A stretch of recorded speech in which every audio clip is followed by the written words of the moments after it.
नमस्कार दोस्तों, आपका स्वागत है इंडियाज अपडेट्स पर। भारत सरकार ने हाल ही में कृषि से संबंधित जो पास किए हैं, आज जानते हैं उनके बारे में। उन विधेयकों के जो प्रावधान हैं हम उनको जानेंगे तथा जो शंकाएं लोगों के मन में हैं हम उनके बारे में भी जानेंगे। तो दोस्तों स्टार्ट करते हैं। भारत सरकार ने संसद में कृषि उपज व्यापार एवं वाणिज्य संवर्धन एवं सरलीकरण विधेयक 2020 और कृषक सशक्तिकरण व संरक्षण कीमत आश्वासन और कृषि सेवा पर करार विधेयक 2020 पारित किया है। सरकार ने कहा है कि यह विधेयक किसानों की संपूर्ण सुरक्षा सुनिश्चित करेंगे।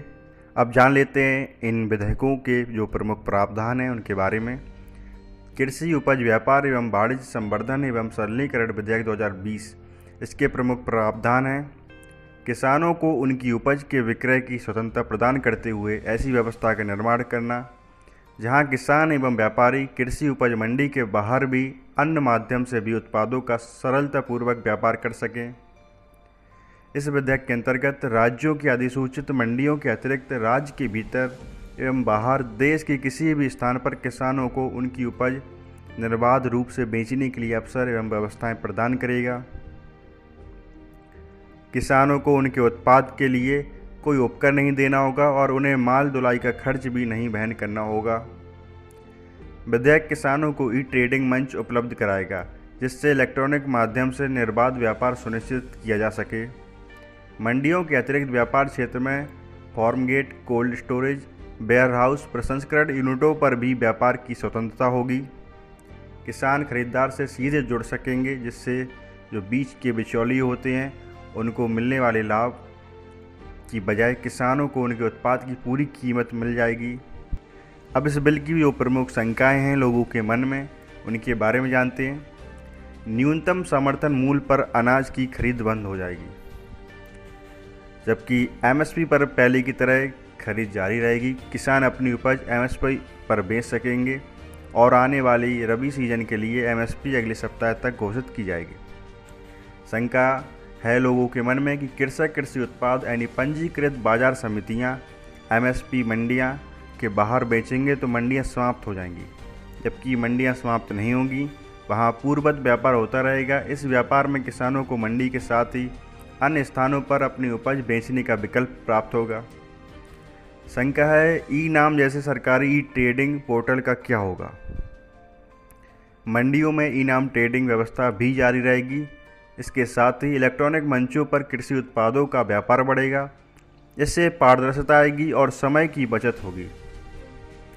अब जानते हैं दूसरे विधेयक कृषक सशक्तिकरण एवं संरक्षण कीमत आश्वासन और कृषि सेवा पर करार विधेयक 2020।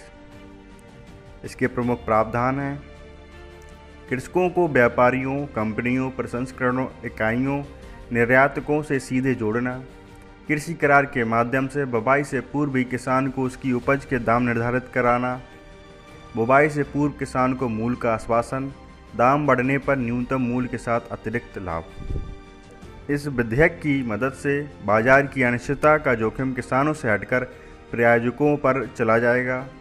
मूल्य पूर्व से ही तय हो जाने से बाजार में कीमतों में आने वाले उतार चढ़ाव का प्रतिकूल प्रभाव किसान पर नहीं पड़ेगा। इससे किसानों की पहुंच अत्याधुनिक कृषि प्रौद्योगिकी, कृषि उपकरण एवं उन्नत खाद बीज तक होगी। इससे विपणन की लागत कम होगी, किसानों की आय में वृद्धि सुनिश्चित होगी। किसी भी विवाद की स्थिति में उसका जो निपटारा है वो 30 दिन में स्थानीय स्तर पर करने की व्यवस्था की गई है। कृषि क्षेत्र में शोध एवं नई तकनीक को बढ़ावा देना। अब जानते हैं इस विधेयक से संबंधित कुछ प्रमुख शंकाएं हैं। शंकाएं हैं लोगों के मन में। अनुबंधित कृषि समझौते में किसानों का पक्ष कमजोर होगा और वे कीमतों का निर्धारण नहीं कर पाएंगे, जबकि किसानों को अनुबंध में पूर्ण स्वतंत्रता रहेगी। वे अपनी इच्छा के अनुरूप दाम तय कर उपज बेच सकेंगे।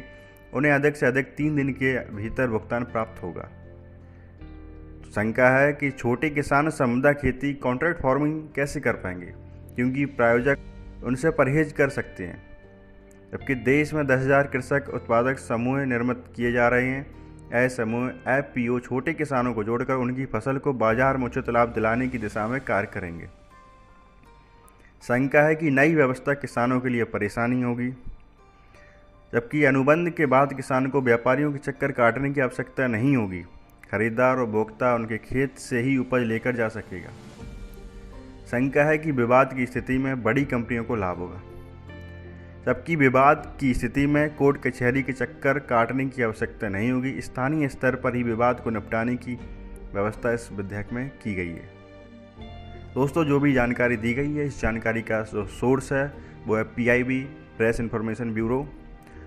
जो भी जानकारी आपको अगर अच्छी लगी हो तो चैनल को सब्सक्राइब ज़रूर कर लें तथा इस वीडियो को आगे शेयर करें। लोगों के मन में जो भी शंकाएं हैं वो दूर हों और जो विधेयक है उसके जो प्रावधान है उनकी सही एवं सटीक जानकारी पहुँचे। आपका बहुत बहुत धन्यवाद। जय हिंद।